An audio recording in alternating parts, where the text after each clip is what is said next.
Hello guys, good evening and welcome back to my channel. Today we'll be learning how to cut and sew the trending flounce cape.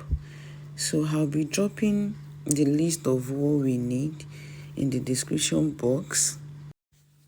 Okay, so having done that, we need 2 yards of satin and a sewable boning for this particular flounce. So I've gone to fold my satin into 2. Then I'll get the midpoint. I'll measure what I have on both sides of the satin, and then I'll get the midpoint. So I'm working with a length of 7 inches for my flounce. I'll go ahead and measure what I have there. On this satin, I have 30 inches divided by 2 is 15. So I'll go ahead and mark 15 on the other side. Then I'll make sure I have 15 on both sides, like 15, 15, 15, 15 all around. Can you see the midpoint? I've gotten the midpoint like that. So to get my flounce, the start of my flounce, I used to do like I'm writing 2. I would curve my hand like I want to write 2. Okay, this is me just getting, making sure that that is the midpoint. So from the midpoint, I'll go like I'm writing 2. Can you see it? Like I'll do like I'm writing 2, like I'll just curve a 2. So from the curved part, instead of the 2 coming back, I'll just go ahead and place my tape rule and measure 7. That is the length I want for my flounce. So I'll go around and start measuring 7 all around. I'll measure my 7 all around. 7 all around. Can you see? So me working with a measurement of 7 means that my flounce will be 6 inches by the time I'm done. That is half inches for sewing allowance to connect the upper part to the body, and half inch to join the flounce together at the down part. So this is me just marking 7 all around. Can you see the flounce? 7 all around. Then I'll connect it in a spiral form.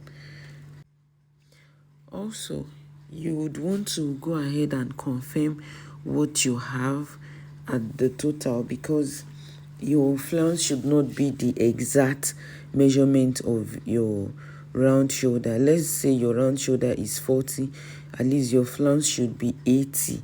It has to be double so it can be full when you gather it. After confirming that, you go ahead and cut it out, just the way you are seeing it. Cut it out in the spiral form. Just like I said, the measurement of your flounce should be more than your round shoulder if you want it to be really full. For this particular illustration, I just want the flounce to be at the front, so I really don't have to use 80 inches since my round shoulder is 40, but I can go ahead and use 60. I have over 60 there, 62 or 63, so that's just fair enough, and it will do just the front part. So after cutting it, I'll take it to my machine and join the down part. Like I'll turn it. Don't forget that our satin is on fold. So I'll join the down part from the side. You start from the side and then you join the down part. You join it round all through. After joining it round all, so just like I said, after turning it round all through, you sew it down all through, you take it to your ironing board and then you iron it flat. You iron it flat, you turn it out. Can you see the way I am joining mine? You take it to your machine, you take it to your ironing board and then you iron it flat, you turn it out, then you create a boning channel for it. You create the channel that you put the boning. So as you can see, I'm using a sewable boning here, and I think the wideness is 0.5 mm. or thereabout. Then you pass the boning into the channel that you've created. Can you see? You just carefully pass it. You don't need to iron your boning because you really need the spiral look. You really need the wavy, the curvy way it's looking. So you just go ahead and pass. After passing, you go ahead and stitch the top together. Don't forget that our satin is unfold, so you go ahead and stitch the top together. So this is me gathering it to see the fullness of what I have, if this is really enough for me, or if I need to do more. So after joining the satin together, you want to go ahead and run a running stitch on it. A running stitch is on it, just so you can pull out your gathers. Can you see?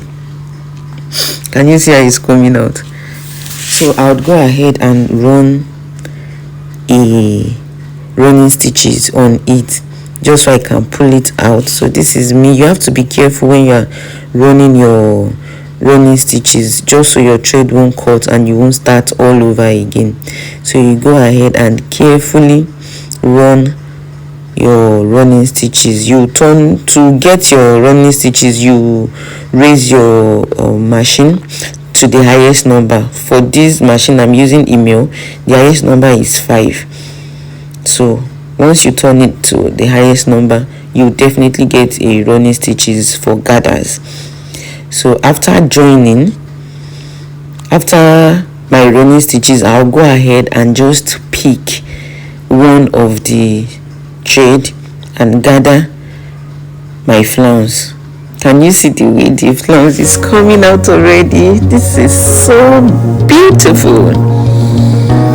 So you go ahead and just pick it out. Don't cut your thread too close to the stitches. So you just go ahead and you pull the gathers carefully. Keep pulling carefully. Bit by bit, you pull the gathers bit by bit, just so your thread won't cut. Bit by bit, you can pull for both sides. You pull, you pull, you pull. Then you go to the other side too and pull.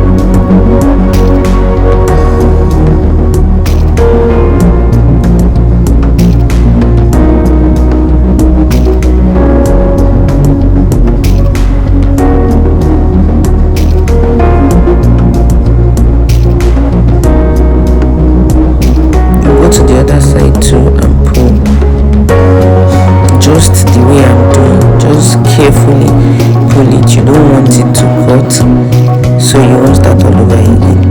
So after pulling, I've gone to attach it to the dress.